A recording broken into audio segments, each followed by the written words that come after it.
Okay, Dishani, I'll start with you. So can you please tell me about yourself in brief? Good afternoon, sir. I am Dishani Reddy Damanagari. I am from Sholapur, Maharashtra. I've completed my Bachelor of Engineering in Computer Science stream from Walchand Institute of Technology, Sholapur, in the year 2016. Currently, I'm working with NWS Private Limited, which is located in Pune, Maharashtra, from last 4 years as an automation tester. In these 4 years, I have hands-on experience on functional and automation testing. At present, I am working on a Java-based UI application, which is an e-commerce domain project. This project started near about 1.5 years ago, and we are following Agile Scrum methodology in this project. Who is your client? I mean, are you consultancy company or are you product? Who's this product is e-commerce? Whose product is this? Are you working for a client or are you yourself a product-based company? We are working for a client, so. Okay, what does your client sell? What is the item which you sell there on this e-commerce? What is the line of business? It includes domestic products and clothing as well. Okay, all right. So how do you guys manage the testing environments here? How many testing environment? How do you basically manage your dev environment and test environment? So how will you do that? Can you tell me the process behind it? Uh, for development environment, there is a separate server, and for testing environment, there is a separate server. Whenever the code or the build is ready from developer side, the developer just intimates us via mail uh, that they have deployed the build to the testing environment. There is a testing So environment and staging environment as well. so Depend. how many deployments happen in a week? I mean, what is the cycle in which you guys have these deployments? So it is a 2 sprint cycle. Uh, Usually 2 to 3 deployments happen depending on the testing and how many bugs are found. Depending on that, max 2 to 3 deployments happen. Regression as well as the first build, the smoke build which we get. So that's how it works. Okay, so what do you do exactly? What is your job responsibility?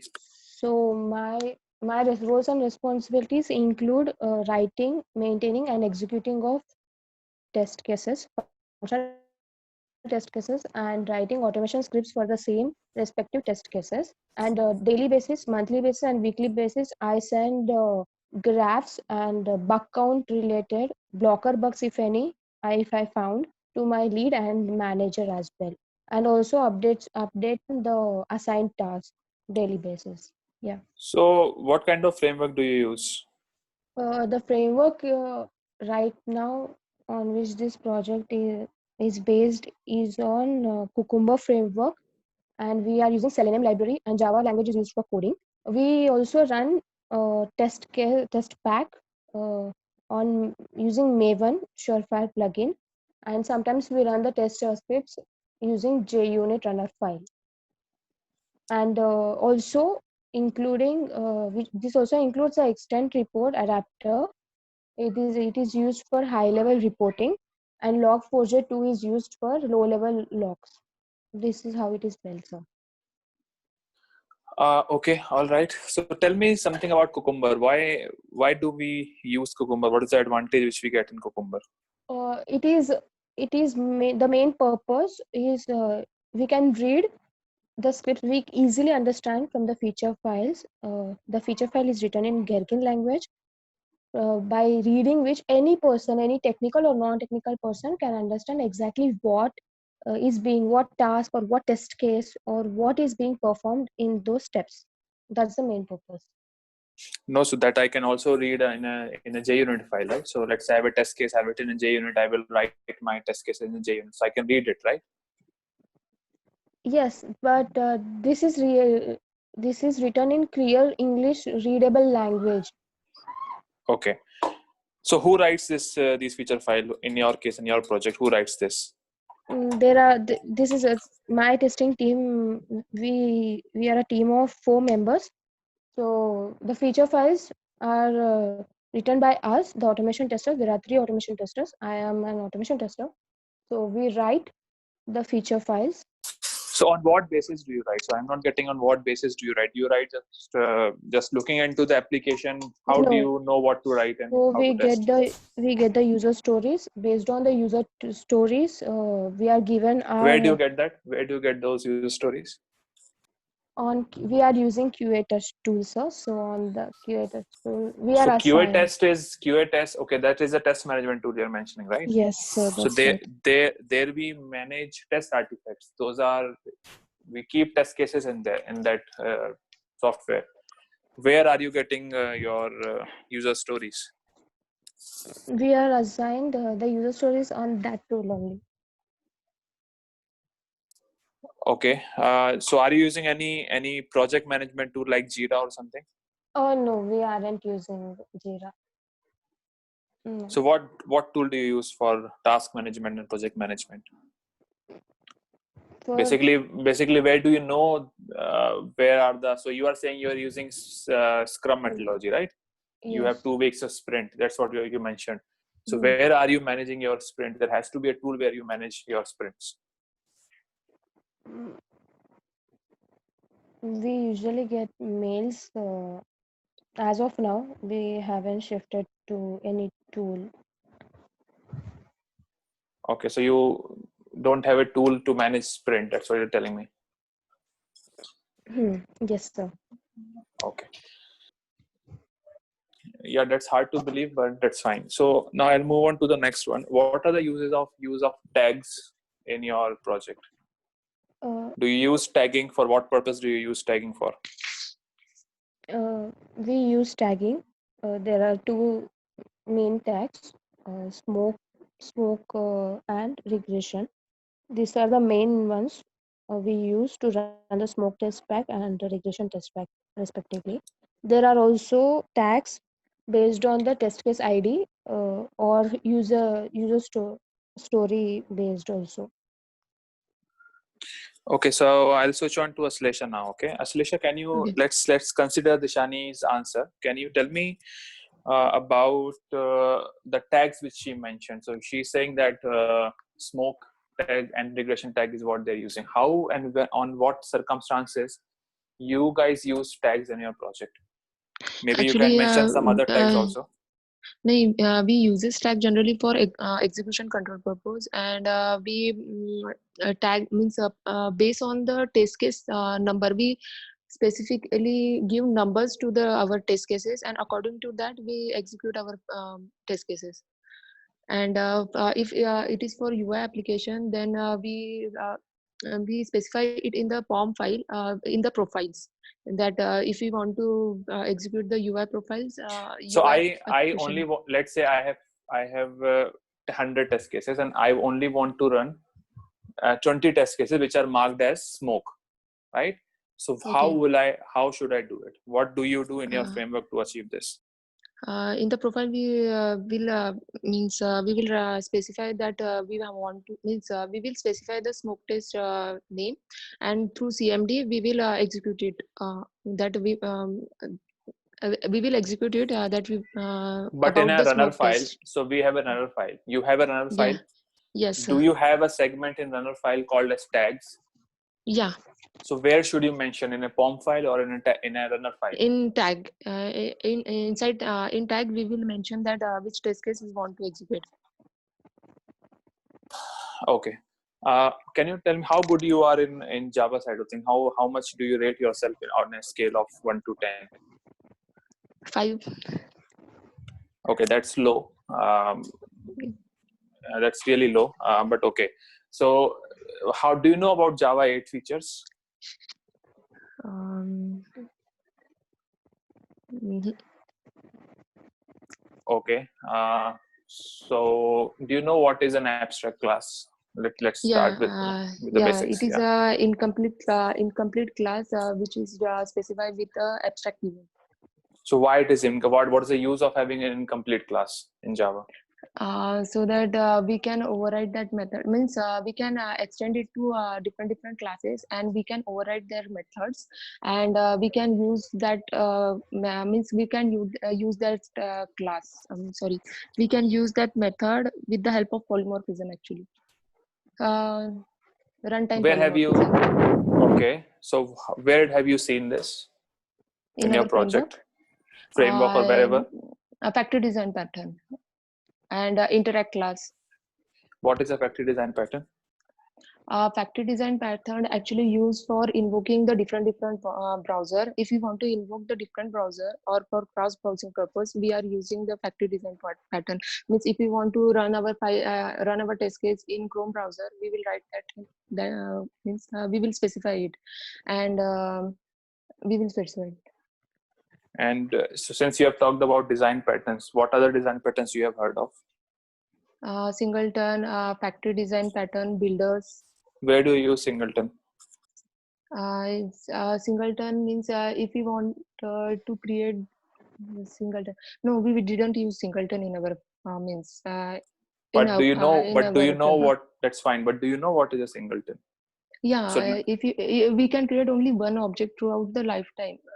Throughout the program, that class is considered as the singleton class.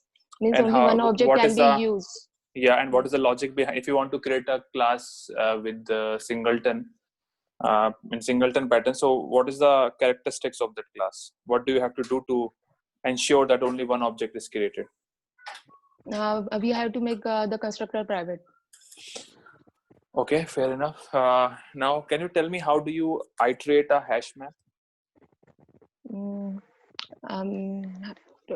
iterate a hash map using the loop map.entry loop.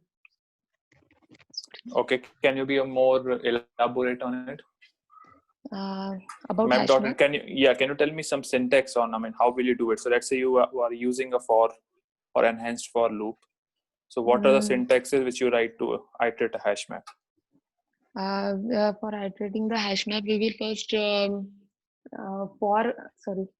map.entry. Sorry. No. Okay, so where have you used hash map in your project? Are you using it anywhere? No, we didn't use hash map still. And but why do we use it? Do you know why do we use it?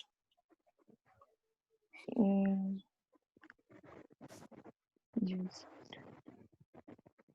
hash.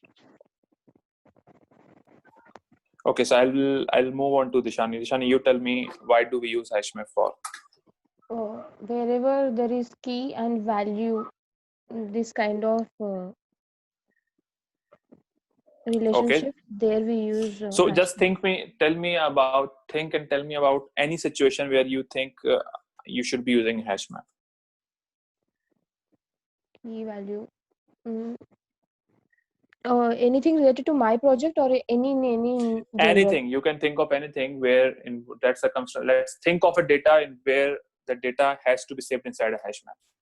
So for example, there is a list of students and their marks are to be stored. In this scenario, name of a student can be considered as key and value can be considered as their marks in different subjects also. All right, okay, I'll take that. Now tell me about runtime polymorphism, what it is.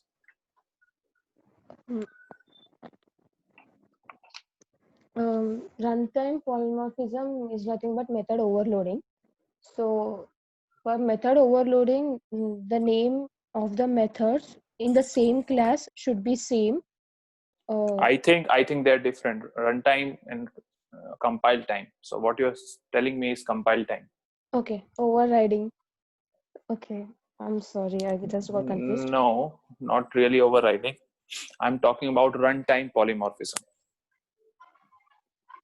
I have no idea.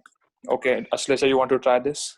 Yes, in a runtime polymorphism, the method declaration is going to get binded to its definition during the runtime by the JVM, which is based on the object creation, and the example is the method overriding. Yeah, so you were talking about runtime. So you said that we use overriding for it, is it? Yeah. Uh, okay, not really the answer I was looking for, but okay, we'll move forward. Now, Ashlesha, can you tell me about the use of static variables in the project and why we shouldn't use it? We shouldn't use it. So I'm asking what are the static variables and what are the disadvantages if we use it? Advantage. If we use the static variables, then we can access it with the class name only. That's why we are we are declaring variables as static. And in our framework, we are using it in factory design. So do you feel there is any use for it? There are some advantages associated. That's fine that you can directly access it, but still there are must be some disadvantages. What are those disadvantages for using static variable? Static variable. What can you lose? If we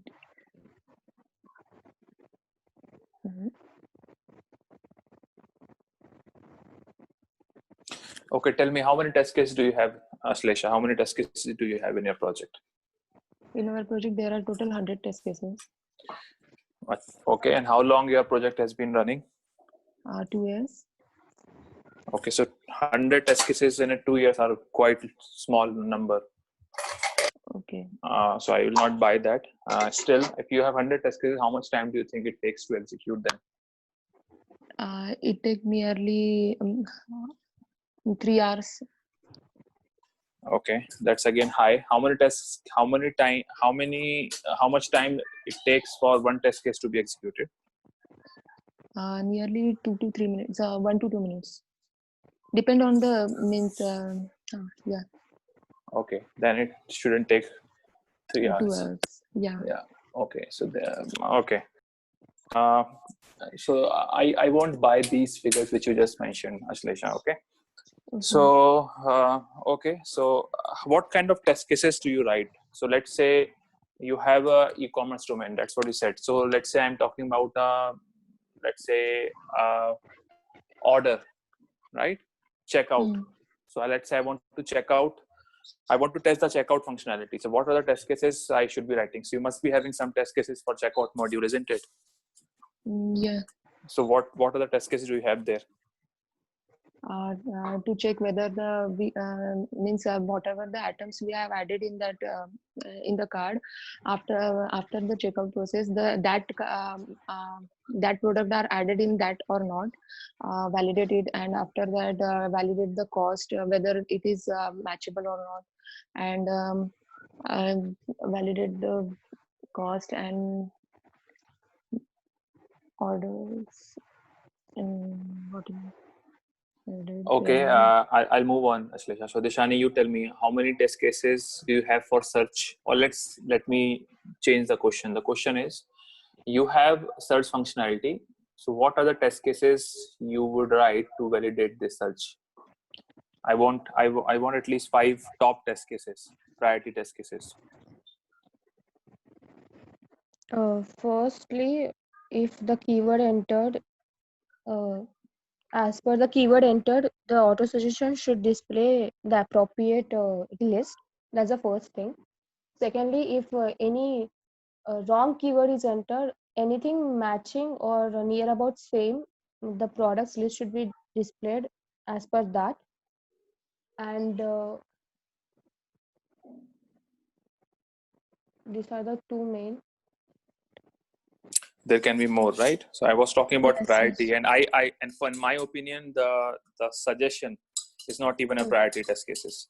See, priority test cases simply means that if that sub functionality fails, or if that test case fails, the whole functionality fails. So if auto suggestion fails, does the whole functionality fail? No. No, if So that's not a priority test case. So tell me 5 top priority test cases for search. if whatever I'm searching for, suppose I'm searching for a OnePlus product and the results are displayed some other product results. That's the one scenario.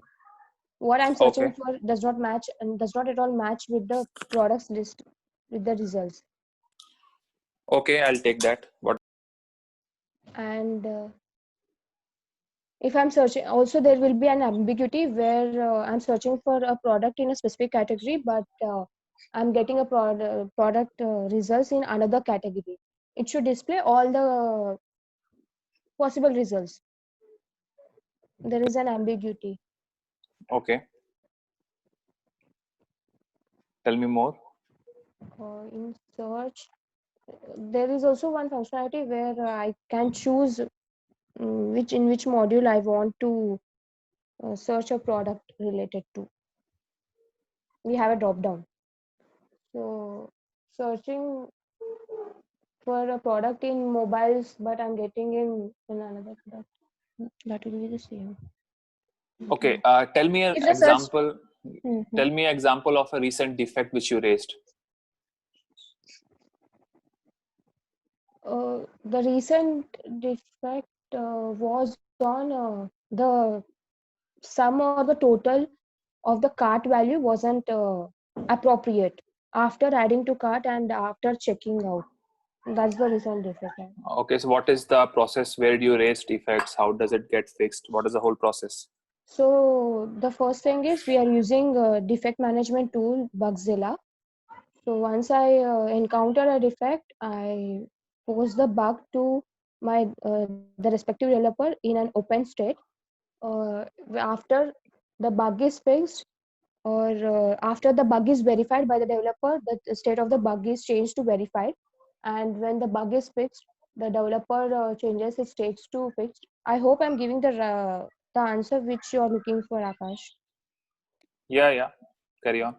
So once the state of the bug is changed to uh, resolved, I will verify two things. Firstly, if the raised bug is fixed, also if there are any side effects of those of the bug which I have checked. Uh, if there are any side effects like, for example, I have raised the sum of the products or the price of the products is not matching after checkout and before adding to cart. So in this case, there is a fair chance that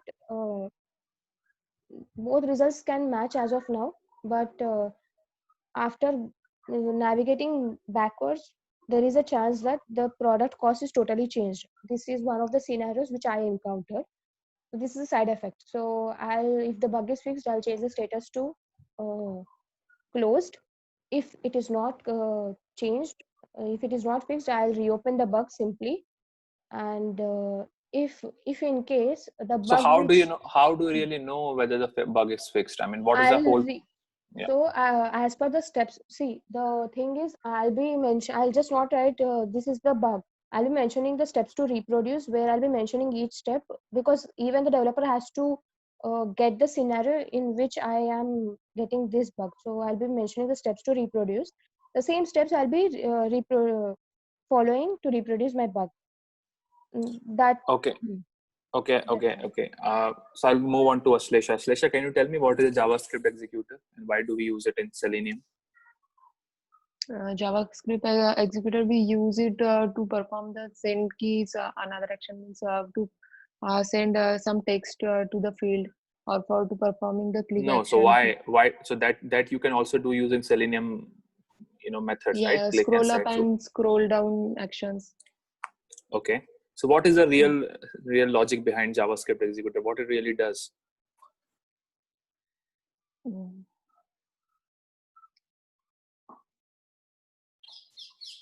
Okay. How do you handle authentication pop-ups? Do you know how do you handle authentication pop-ups?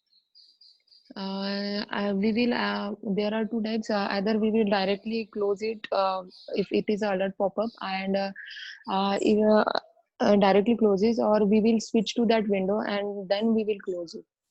Okay, so tell me, I'll tell you a scenario. Scenario is I am clicking on a link and then after that link I am waiting for a pop-up, and that pop-up is a JavaScript pop-up.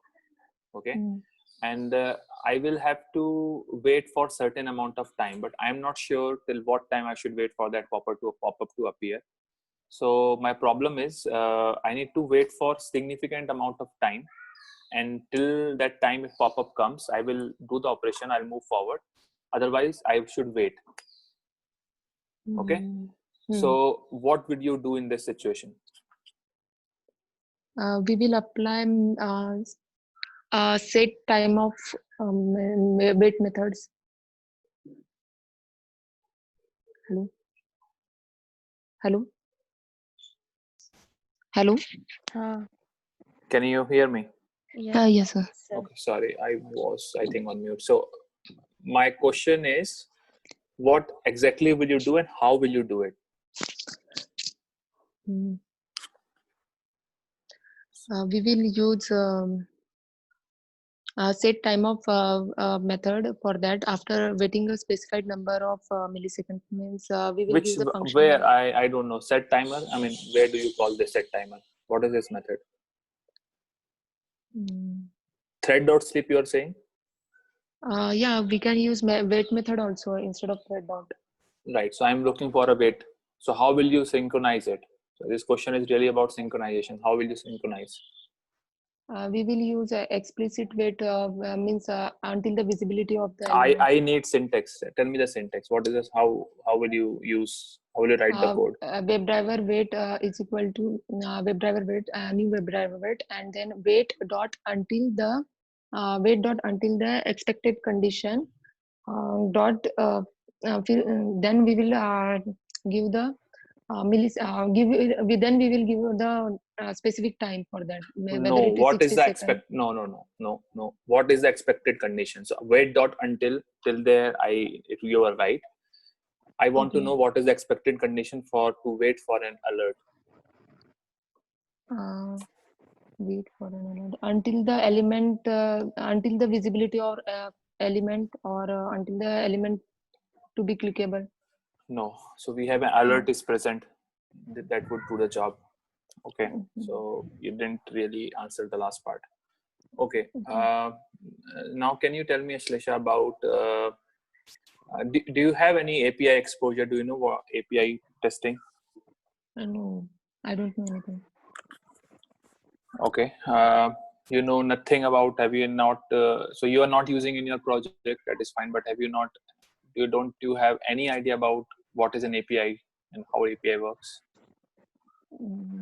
No, okay. Okay, can you tell me the difference between, that would be a very simple question, about find element and find elements. Find elements is used for getting the list of the web elements, whereas find element is used to get a particular product name. So let's say I'm writing an XPath, and that XPath has around 10 matching elements, and I want to get the first one. First one, then we will okay. So what will you do? We will give the path for that, means either with the help of index number or the particular text, by giving the particular text of that product. Okay, so let's say I am passing an XPath in the find element, and that XPath is returning me 10 elements, but I'm not using find elements, I'm using find element. It will show you the error, no? I don't think so. Then it will access a first element. Okay, do you know what is an XPath access? Yeah. Why do we use it? XPath access, if you want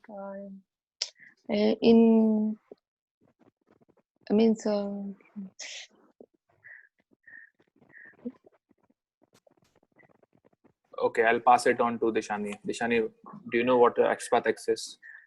Yes, I know, and it is used when there is no way to fetch the element, like there is no specific locator mentioned from which we can fetch the XPath of the element. So in that case, we use XPath access.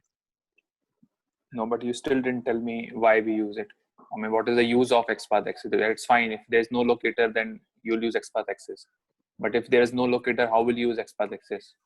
So using different access like parent, child, or following sibling, preceding sibling, using these terms. Using relationships. Uh-huh. You use XPath access to establish the relationship of the target element from with the other elements, right? Yes. Okay. Yes. Okay. So can you tell me where have you really found a need to use it? Can you tell me in your framework or project which you worked upon where you found a need to use XPath access?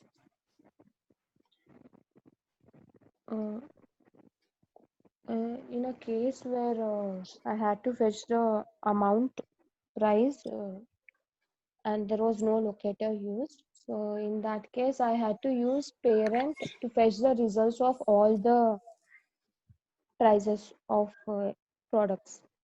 I had to use parent. Yeah. So structure this answer. I mean, this gives a hint, but you have to structure your answer better. I might not buy this explanation. But yeah, that amount part, and you can tell how you will use the name, and from name you can reach to the amount. Anyway, so Okay. do you know what are Java 8 features? No, I don't. Oh, okay. Yeah. Do you know what is Stream API? No. No. Do you know what is in the interface? We have a method called as default. What do you have in that default? How can I use that default method? No, I don't know this as well. Okay, all right. So guys, it's 6:04